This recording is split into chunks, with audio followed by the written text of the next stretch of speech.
The Honorable Minister of Works, Engineer Dave Umahi, joins us right here. Engineer and Minister, there are so many caps you wear. Senator, engineer, former governor, so we can go on and on. But welcome to Channels TV. Thank you very much. Thank you. Good morning. Thank you. Good morning. Maybe we'll start from some of the big elephants in the room so that before we get to some of the questions that was asked by the former Vice President and a couple of other things, let's start with the issue of the landmark park that we had the conversation, I think 2 or 3 days ago with a gentleman. And I remember him using words like, I borrowed and capital injection of excess of $100 million is my life's work. That is him trying to describe what his work or his job or the park means to him, given the what is going to happen with the Lagos Coastal Road, the Lagos Calabar Coastal Road that will pass in front of that particular investment. I don't know whether you've spoken with him and what the conversation is at the moment, because he said that he wants, if he has his way, that diversion back to the Water Corporation area, which was the original plan, given what has been done originally and now this new way that is being created by the federal government. I don't know what your initial response would be to that. Thank you. I first heard of his comments in social media. But yesterday when I came, I visited that spot. I had conversation with him. We had over 30 minutes tour of the place. And exactly what is being said is not true at all. I found out two scenarios, his major infrastructure, and then with the shoreline. So what my ministry has done is to save a lot of infrastructure along that corridor. Our corridor design width of the road is 100 meters. 100 meters. It's 10 lanes with 25 meters space at the middle for train. And so, but when we got to that point to save the infrastructure, we reduced the corridor to 50 meters. And so all his, basic infrastructure are saved. And so the only thing that is involved is maybe the sandy areas, where people go to play. So when people talk, I told him yesterday, and of course it was, on video, that you are losing no job. That no employment is lost. What you could be losing by reason of this is, maybe the visitors, who come to play along the shoreline. And I don't want to get involved in terms of, how did you get there and so on and so forth, because the act is very clear and the Supreme Court letter judgment on who owns the shoreline is also very clear. That the shoreline from the point, of the shore to 250 meters belongs to the federal government. I don't want to get into that because, my concern is to pass the coastal road. So he's losing no job, no employment is lost. And so I've also given him an idea as an engineer on what he should do when we pass our coastal road. But it's irrevocable. We are not going out of the place. We're following that. Because I guess his concern is that the major attraction that necessitated some of the investment you saw that you say is not affected is even the beach. The beach itself is the major attraction. So you can see that line on the screen, all of that. I'm sure you're very familiar with it. Yeah. So people are coming not because of the high-rise building or the eateries or the pool. It's basically about that water they're overlooking. If you want me to move the coastal line out of the coast line, there is no longer coastal road. And I tell you something, even the promoter of the coastal, project, wanted part of the coastal line to go along some of the southeast, states. But we looked at it that it's going to move away from the ocean, and because when you have this coastal route, you have, of course, the train. You also have some activities, along the line, on water, right. And so I can't move it out of the coast. Then it's no longer. And if I move it out to realign it, it's also another huge problem. So you are going to be cutting your digging a hole to fill a hole.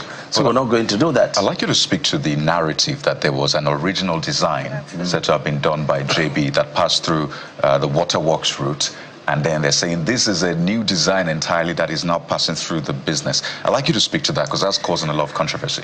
Well, the first and foremost is the right of way. The federal government has a irrevocable right of way. And so when we looked at it was Mr. President that started the idea of the coastal road when he was governor of Lagos State. And he had the right of way. But, you know, the character of, you know, some of our people along that, you know, right of way is been totally built up. We have high rise and all kinds of stuff. You know, people just think that coastal road is just a standard gauge, you know, of 7.3 meters. No, it's a 100-meter corridor. And so when we looked at the number of infrastructure we're going to destroy along that, you know, gazetted right of way, we felt that it's not just about compensation. You know, we have the feelings of the people.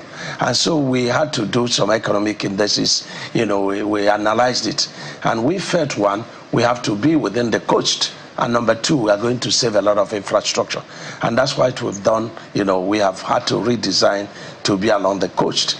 And don't forget that for national interests, it must give, you know, take priority over personal interest. And so that's what we have analyzed, and that's why we have redesigned. The only challenge, I know Anna has a question, the only challenge is the issue of attracting investment, because this is somebody who lived in America, went to Europe and came to Africa, and seeing this happen, maybe it doesn't tell well at the end of the day in terms of outlook. We understand that. And you, yes, so the Honorable Minister, the 7-day ultimatum that was given to him, I mean, you just cleared the air on why the redesign, because when I asked him 2 days ago, he talked about he didn't even know why that redesign policy, why they changed the previous design to the new design. He's not aware. Maybe he'll just be hearing it on the show now. I'm not reporting to him.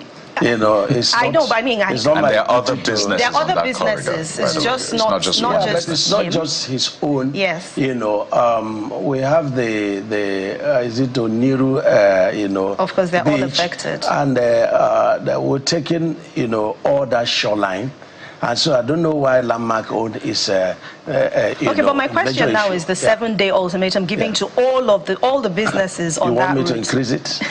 I don't know if 7 days, well, it's for them to, I mean, another business owner on that route also talked about the 7 days not being enough for them. Well, you see, we have started the reconstruction, you know, the final, you know, pavement construction, and we had to join that section, you know, so that we will give them enough time. It's not just 7 days. We've been on that for the past 7 months, and we've been talking to them. You know, they knew that this is the alignment, and they knew that they ought to have evacuated. And so we were just fulfilling the legal obligation by saying, look, we'll give you 7 days. But we could give another 7 days by reason of my coming. But I had to visit the place, I had to talk to the man, and we're laughing together, we're, you know, chatting. And also offer him my own engineering, you know, idea of what he has to do. He can create artificial, you know, pools. So you become a consultant now. Consulting free of charge. That's what I told him. I asked him that he has to pay me for the idea. Interesting. You said you will run the figures, and that's something that is trending. A lot of people said the Minister of Works has promised to run the figures. In fact, he went as far as saying that the former Vice President, Atiku Abubakar, doesn't quite understand the figures. And I know you have a file here. I imagine the figures are here. Quite a number of questions he has asked regarding the cost, the way it was approved. Did you align with the Procurement Act and the rest? But speak to us. There are concerns that this project may be some compensation to some people, and that much has been put out there. So speak to us about the procurement process. Did this follow due process? You had said that FEC gave approval for it, right? And then you had also said that, well, it's in the budget. So speak to us. Was due process followed? Well, I don't understand what you mean by due process. Yes, due process was followed. People were concerned about whether it was appropriated for, and I say yes. If you go to 2024 appropriation, you will find, you know, Lagos Calabar Coastal Road is there and it's appropriated for. What cost is there? Well, I may not know, but let me explain something to you. Right. In appropriation and procurement, you know, what is in the appropriation may not necessarily be what is in the procurement. But the most important thing is that it's appropriated for, and it followed due process. And what's the due process? The due process is that we did our in-house evaluation of what is submitted. And some people say that this project is PPP. It's not PPP. It's EPC plus F, which is engineering, procurement, construction, and plus finance. And what people do not know is that in EPC plus F, there is a commitment in terms of funds, from the federal government. It depends on the negotiation. Like we have Abuja to Makurdi, is done by China Harbour, and the federal government is paying 50% equity. And we have also Makurdi to Nine Mine in Enugu State. The federal government is paying 15% equity. This one, we are still negotiating between 15 and 30%. And so what the federal government is doing is that they are injecting their own equity, by saying, okay, we fund this section. We may not necessarily give you money, as we are doing Abuja, Kaduna, Abuja, Makurdi, but we say, I did it in my state, when I had 199 kilometers of road, to do, and I had to put in 20%. Instead of giving the 20% to African Development Bank, I had to now, elect to do construction of about 53 kilometers on my own. And so it's an equity contribution. And so it followed due process. It was duly approved by BPP. It went to FEC. It was approved by, FEC. And so when I say I will run figures, yes, I'm here to run figures. And you said it's tomorrow. You're running the figures for tomorrow, the breakdown and the total I'm cost. here to do that. We're running figures. I know, but you said you're going to break down that figure. Yes. But just to piggyback the question Kayode asked about the bidding process, which is one of the questions that was raised by the former vice president. The bidding process. Some of the general questions being asked about how competitive are the bidding process. Now, the elephant in the room is that it's given to high-tech. High-tech is a subdivision of the Chagri Group, and we know that the president has a relationship with the Chagri. I'm not aware of that. Well, the president. You're just telling me I'm not aware of that. I'm here to, as minister, as somebody who's party chairman, deputy governor, governor, senator, I cannot be led, by, the news. I have to understand that there is today and there is tomorrow. So I have to do the right thing. So leave all that. I am telling you the sentiment that informed that question, Honorable Minister. I'm an engineer. I don't work on sentiments. I work on realities. And so how did the high-tech come about that? You see, in Procurement Act, which is a law, you are allowed, as a ministry, to invite contractors that have special skill in a particular kind of work and then negotiate with them and then give out the job to them. And we did that in the Third Mainland Bridge that is ongoing, which is the underwater works. We invited specifically Jilobeja, to come and, do so. We understudied the elements, to be procured, and we quoted, and we negotiated with them, and are rightly doing the job.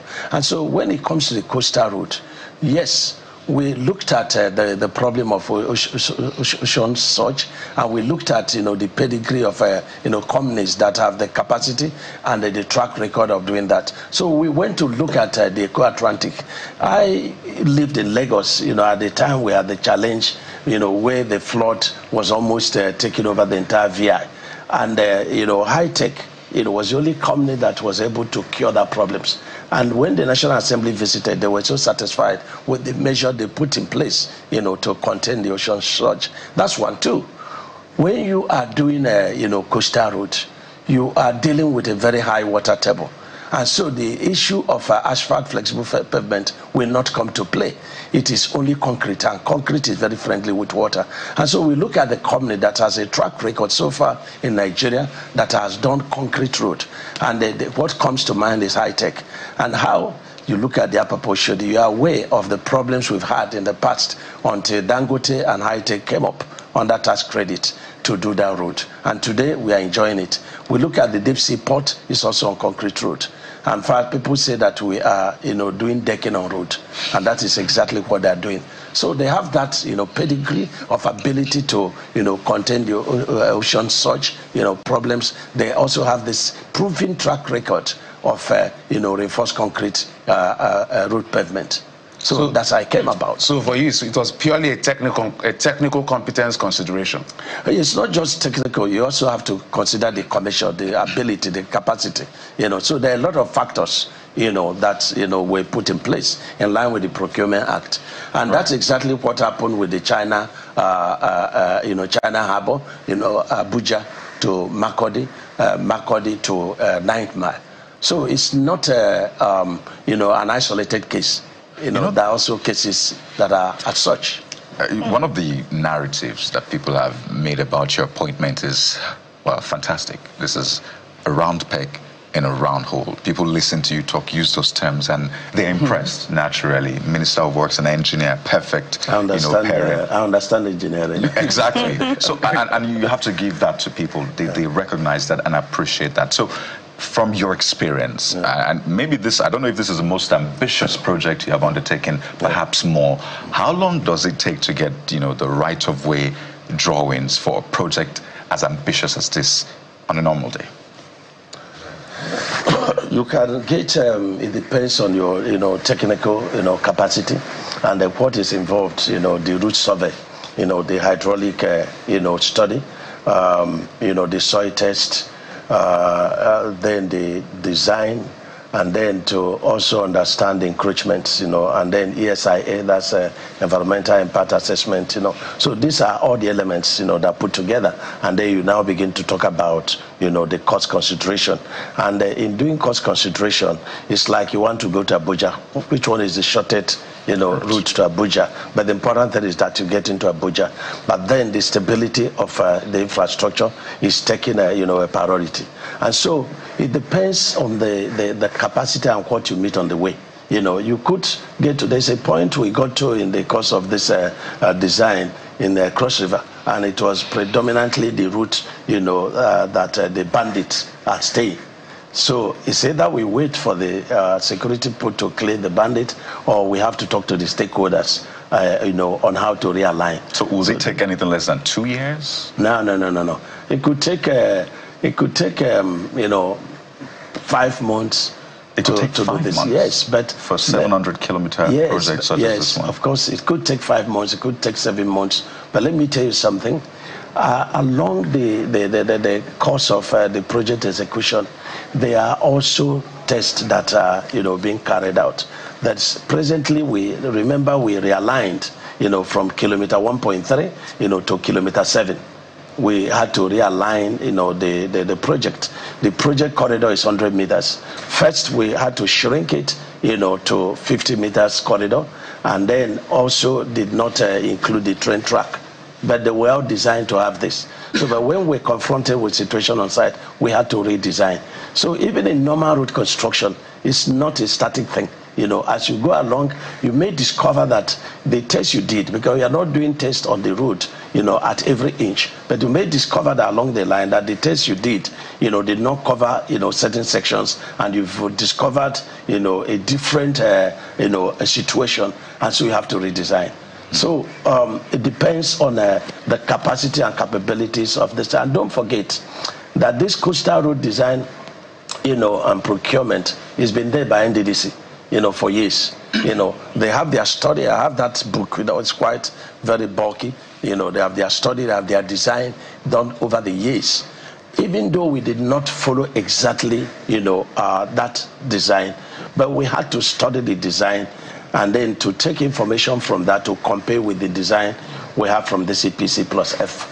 Arrangement. Because in some other climes, some will say are more advanced. You see, it takes 18 to 24 months for right-of-way, but this is going to be a record across the world, don't you think? 7 months. But it could take, 10 years. It could take 1 month. But let me explain something to you. The way this runs, the Lagos Calabar Coastal Road is 700 kilometers, and that is phase 1. And then you have a phase 2, which has spur. We are presently, trying to do the Badagry-Sokoto road, the Badagry-Sokoto road, and this coastal road has a spur to that. The coastal road also at the Calabar, axis, also has a, a spur on the Enugu, Abakaliki, Ogoja, to Cameroon. You know, it's a trans-Saharan African trade route. You know, it has a spot there. And so what we have done is that we are procuring the, because you don't have all the finances, you know, together. So we are procuring, you know, phase one, you know, in sections. Well, the first section is starting with the 0 point. People have asked, why must you start it at, you know, Eco-Atlantic? I don't know, you know, Eco-Atlantic and, you know, what, you know, that question is about. But that's why I asked you that question. Those are where the sentiments was coming from. Yeah, but that's 0 point. You have the, you didn't call it Calabar. But, Honorable Minister, you understand what I just said? Yes, I do, but you didn't call it Calabar Lagos Coastal Road. It's Lagos Calabar Coastal Road. And so the Channel 0 is at that Ahmadu Bello. Incidentally, it coincided with the Eco-Atlantic, you know, and we shouldn't be very petty about that, you know.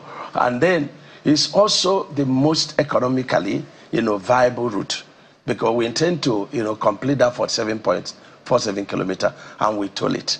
And we're also going to have some, you know, along the corridor, we're going to also acquire some land, which we intend to also develop, you know, tourism, develop, you know, things like estates, you know, industries, and all that. It's going to be all along that corridor.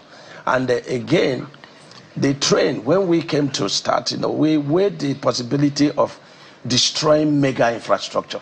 And so we said, no, let's start with, you know, 50 meters.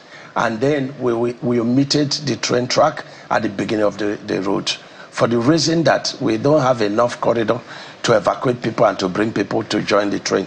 And so we took the train station to start at the Jakande, you know, axis, you know, that estate. And that's where the train station is going to start. And so the coastal road is being procured in sections. Right. In sections. Okay.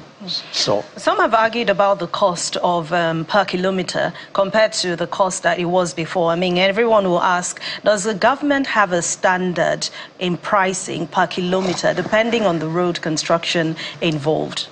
Yes, you have said it all, depending on the road construction involved, you know. So, and this brings us to the point that we can run the figures. Yes. Now we're talking about 700 kilometers of coastal road, and from what His Excellency Atiku Abubakar said, he said the project, you know, was about 12 point something, you know, $1 billion under Jonathan's administration, and that Buhari's administration renegotiated it to 11.1, you know, $billion. Okay, and so if you use, you know, $1 to 1,200 naira, that is, you know, argument comes up to about 19. You know, billion, you know, per kilometer. That's what it comes up to. Now, the design that is available is the NDDC design, and I have it here. And the NDDC design, you know, has these features. One is one carriageway. One carriageway is 7.3 meters. Then you have the inner shoulder of 1.5 meters, the outer shoulders of 2.75 you know, meters. That's the outer shoulder. And so you have this kind of arrangement in two places, which means that the NDDC design, the design that's available for, you know, in the Ministry of Works, is 4 lanes, and the, you know, some inner and outer 4 shoulders. lanes, is it 2 or two lanes here, okay, with shoulders, 2 lanes here, and then at the middle it's like you know, earthwork collecting basin. It doesn't have any train track. So when you now, you know, put the 4 lanes and put the shoulders together, it gives you a total pavement of about 23 you know, meters. When you now divide the a standard carriageway is 11.55 meters. A standard carriageway is 11.55 meters, which is 7.3, inner shoulder of 1.5, outer shoulder of 2.75. And so we use this 11.55 to do our analysis. So when you look at the total pavement under that design and narrative, you'll be getting 8 point something billion, you know, per standard carriageway. That is the information that is available. And, you know, joining his conversation. Now you come to the, and I was very shocked to find out that the only pavement available is that we have a binder of 60. Of course, you have the stone base of 20 cm. You have binder of 60, millimeters, which is 6 cm. Then you have the wearing cost of, 40 millimeter or 4 cm. That's what is available, and that's very dangerous and terrible for a coastal route. Now, what is our design? Our design is mega. It's 10 lanes. 10 lanes. And at the end of these 10 lanes, you also have 7.63 meters duct, concrete duct. So you don't have to cut the road again. And so when you put our 10 lanes, inner shoulders and outer shoulders, you have a total pavement of 59 meters. 59 meters. Now, when you check, the one given, 1.06 trillion for 47.7 kilometers. For the first section. Yes. And then you find out that our standard gauge, standard gauge is to say the 11.55. How much of this, 10 lanes, 59 meters of, pavement, how much of it, is what's in this, standard gauge of 11.55. And you find out that it's 5.16, times. 1.56 times. That of, the NDDC, or the one that Atiku Abubakar quoted, is 2.225 of the standard gauge. So if you divide this 19 billion per kilometer by the standard gauge, you get 8.5 something. If you divide our own, you will get 4.39 billion per standard carriageway. So as it stands now, let's put some facts straight to the people, because you've done the analytics. Some people may understand the jargon, some may not understand. We're not engineers. How much will it cost the entire project? How much will it cost the government? Because you say it's ECP plus F. Not PPP. That means there's counterpart funding, which borders around 15 to 30% that the government is going to put in at the end of the day. They'll have to toll to make their money back. So at the end of the day, so from the federal government's counterpart funding, how much will it cost, and how long will this project take to complete? The first section is going to take 36 months. The second section is running from this seaport to the boundary of Ogun and Ondo, and that's about 55 kilometers. It's been passed by the BPP, and it's going to go to FEC. The next FEC is going to go to FEC, for FEC as approval. And the third section is starting from the end of the project, because people queried, why are you not starting the project at Calabar? Why must we start it at Calabar? The 0 point is, at Lagos. And so we had to start, the project, and don't forget that already we've almost completed 1.3 kilometers in terms of final concrete pavement. And it's a beauty to behold, So the third section is starting in Calabar, and that's Calabar to Akwa Ibom, and that will be in July. The design and the procurement, because when you have a design and you want to start construction, you have to also, reevaluate it. And that's what we are presently doing. And after that, it will now go to the BPP, and then it will go to FEC. So we are going to procure the project, in multiple sections. There's a section that is going to start in, Port Harcourt. Port Harcourt going to Bayelsa. Another section is going to start from Delta, going towards Ondo State. So it's going to start in multiple sections. And each section is going to be independent of the other. But there should be an average idea of what you call 8 years. We're looking at 8 years. 8 years to complete the life tenure of Mr. President. At how much from the federal government's purse? Well, let's first of all, whether it is EPC, in terms of the external funding coming in, or the counterpart funding, it's all federal government, money. Because when you tow the road, it's, the public, fund. So if you do the simple analysis, and it's difficult, even a normal project, to say this is the cost of the project, but you can have a tentative idea of the project. So if I'm doing, 5.167, multiples, carriageway, and each of it is costing me 4 billion. And I can tell you that this is the most, prudent project, in the recent time. We have, similar project in Bodo Boni, awarded about 3-4 years back. The cost of that project is 5.067 billion, and it's on flexible payment. Dollars? Naira. Per kilometer. Per kilometer, okay. Yes, The other projects not awarded by me, that is also going about 4 billion per kilometer. And so this issue of, the cost of the coastal, road per kilometer is born out of, the prudency of the Mr. President. Is it because it's cheaper with cement? With concrete is more expensive. Which is more expensive, between the asphalt and all of it. Is that what is making the cost to come down?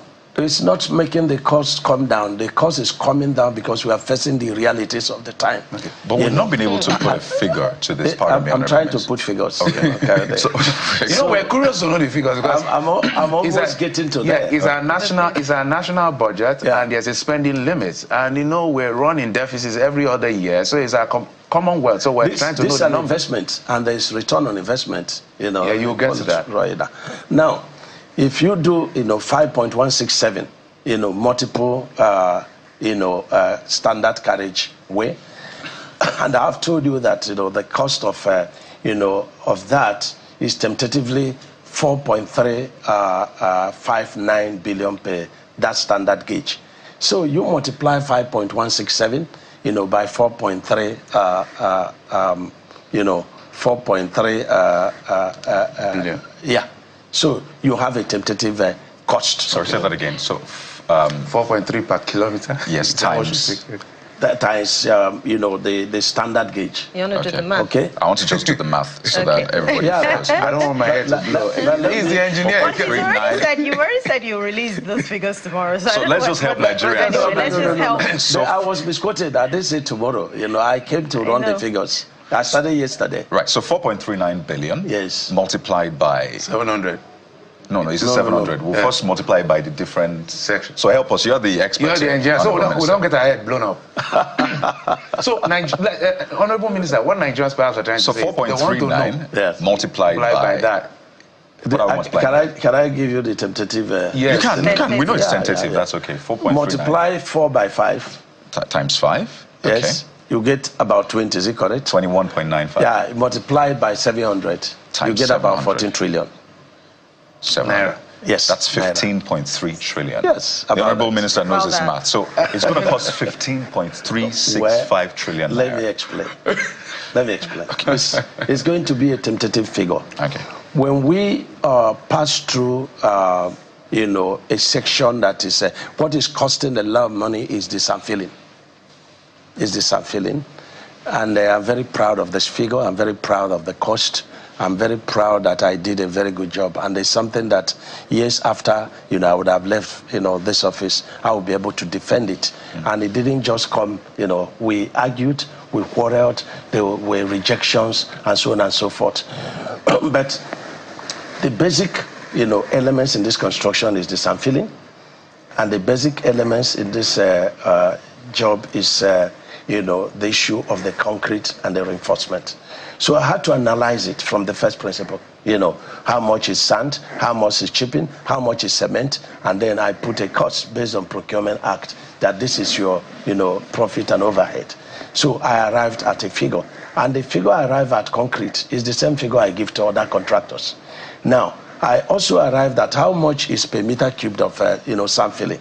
And that's about 25,000 naira per meter cubed. And that's what we also give to other, contractors in other projects, So I will pride myself to the glory of God that this project is the most prudent project, that I'm starting. Other projects I met, we are reviewing, we are fighting, and we're trying to review, the cost. We're trying to review the design elements. For example, the Lokoja to Benin, we have redesigned it on concrete pavement, and we still kept the cost. The Benin to Warri, we redesigned on concrete pavement, and we have kept the cost. So I'm very proud of the cost element in this scenario. 15.3. Yes. So we can work with 8 years for the completion of this project tentatively, and 15 trillion naira Should we take that as a record? Well, I cannot sign my signature on that because Honorable Minister, it can come down, it can go up. It depends on the situation, site. I know you have said how you will make your money back, but would also ask what areas will be tolled. Would there be toll gates? At what routes would you put these toll gates? I mean, to be able to recoup your money. Let's run another figures. We love the figures, in terms of return on investment. If I take section 1, which is 47.47 kilometers, and I tow it in 2 sections, okay, and let me leave out the infrastructure along the corridor. Let me just concentrate on the tolls, and I put 50,000 vehicles, as an average, passage on these 2 points, per day, and I put 3,000 naira as an average, cost. Of course, the big trucks, For the entire route or per toll gate? Per toll gate. Per toll gate. Wow. And then 3,000 naira. 3,000 per toll gate? Yes, 3,000 because they could be, the cars would be like 1,500. The big trucks could be like 5,000. So we put an average. And it's an evacuation route for the activities of the deep sea port. Right. It's also an evacuation route for people going to, the east. They no longer have to go through, the traffic jams. But it's also a transport route for everyday Nigeria. So yes. It appears like the most viable section of that route, right? Yes, it's the most economical, because, it takes you to the deep sea port activities. Okay. And there are a lot, happening at that seaport, the ingenuity of, the Lagos State government and federal government. So if you do that, then you find out that in 15 years, you've made back your money that you put in this. And if you add the infrastructure along the corridor, you add, return investment on the train, then you are going to have, a lot of surplus, In fixing toll gates or the toll fares for this, are you also considering Nigerians, the everyday Nigerian who will be plying that route? If you're putting 3,000 per toll gate, remember... No, we are not putting 3,000. Okay. We are doing an average. I've said that ordinary cars, depending on ICRC, we have, infrastructure, concession and, regulatory commission, okay. That, deal with all this. So I'm just running figures, and I could, also, put an average on something. So maybe the cars could be like 1,500 or 1,000. So if you're doing an average of 3,000, yes. That means that for 50,000 cars, you're expecting a daily income of 150 million. Is that your estimate? Times 2. Times 2. That's total on both. Yes. So that's 300 million. Okay, that's why you say in 15 years. That 15 years. You make back the money. These figures are very interesting when you look at it, particularly for a nation as big as Nigeria. But 4.39 billion naira per kilometer, and you multiply that again by, isn't that mind-blowing at the cost? Particularly for our nation, again, we know how much we're earning, how we're trying to struggle with revenue and get more. Is this really the most prudent way to spend 4.39 billion naira? Are you questioning the spending or you're questioning the cost? Both of them. You can't. And it's not even me, it is Nigerians. You can't question the wisdom in doing this job because it's a catalyst, for economic revolution. Having this coastal route, where you make Lagos to Calabar, and it is safe because, along the waterways, you can have security all through. You can also have activities on water, water transportation. You have the rail line. You have the infrastructure development along the corridor. You have, transportation. You can make Lagos Calabar 7 hours. And so if we have that, and of course we have security, we at every point of tolling, we also have a toll station where we have, a kind of relief activities, the restaurant, filling stations, parking lots, and so on and so forth. So people, we now have confidence, and these sections we intend to also put CCTV all through. So instead of blocking the road, you just stay at the toll station. We have a viewing point, and so you will be able to see what goes on. And if there is any problem, there will be a response, And it takes me to the idea of what we are doing to Mainland Bridge. Yesterday we had, an accident. And the people, 2 people went inside the water. If we had completed what, we said to do in that, Mainland Bridge, the rescue mission would have been like this. Because we are having a viewing point where we stay at a point and see all the activities going on. And within that viewpoint, we have the Navy, we have the police, we have the army, we have the ordinary security, and then we have a boat, there. We have pickups. And so if we had completed that, the Navy people would have, just jumped in and would have been able to probably to save lives. And that's what we are bringing, along our, road infrastructure. So the issue of prudency is something I should say we need, a tap on the back. That is an investment. And if this investment was not worth it, like His Excellency Atiku Abubakar said, the past administrations wouldn't have considered it. Now, the cost. The cost is something that I can, be sleeping, and I can be telling you that this is very prudent. And if you want us to run the cost, you bring calculator, I can run the cost for you. Tell you that in grade 40 concrete, that you have 425, kg of cement. How much does it cost? And that you have, about 1.3 tons of chippings. How much does it cost? You have about 650 of, sand. How much does it cost? How much does it cost to put all this thing together? Transportation, diesel, and so on and so forth. So I can tell you that the cost, and if you compare the cost with the projects that were awarded before, but I'm not taking my bearing from that. I'm taking my bearing from the present realities, on ground and what I can defend, And so the cost is something that I can sign my signature on, and I can tell you that is the best that we can get. On a final note, by the way, you might need to take water, because I know we've gone through a lot of this one. There's a lot of money coming around. Absolutely. Compensation, as we wind down, we have just less than a minute, particularly for those whose property will be affected, those businesses on the coastal line of Lagos and others. What's the plan? Yeah, the federal government is just going to be very lenient, because when you construct without approvals, without allocations, a lot of those properties along the shorelines are without approvals, are without any allocation. People just see the property of federal government and they just go there and then they, begin to. But what we are destroying mostly is along that shoreline, the shanties. We don't have major infrastructure, but we are doing a stakeholders meeting today with all those who have properties, along that shoreline, and we're going to pay compensation according to the laws of the land. We're going to do that. The Honorable Minister of Works, Engineer Dave, or Senator Engineer Dave Umahi. I see that you know a lot of the numbers. We were just holding our calculators because Nigerians are relying on us to give us those, to give them that number. I must thank you for coming on the program. And we know every discerning Nigerian knows that this is an ambitious project. It's big. It's good for the country. But as citizens, it's our commonwealth, so we need to question every element of it to be sure that all the right things are done. When you quote me and run the figures, run it very well. No, you did the statistics. You gave us 8 years and 15 trillion. Without looking at your Without looking at your paper. You gave us 8 years and 15 trillion. So we're not quoting anything you did not say.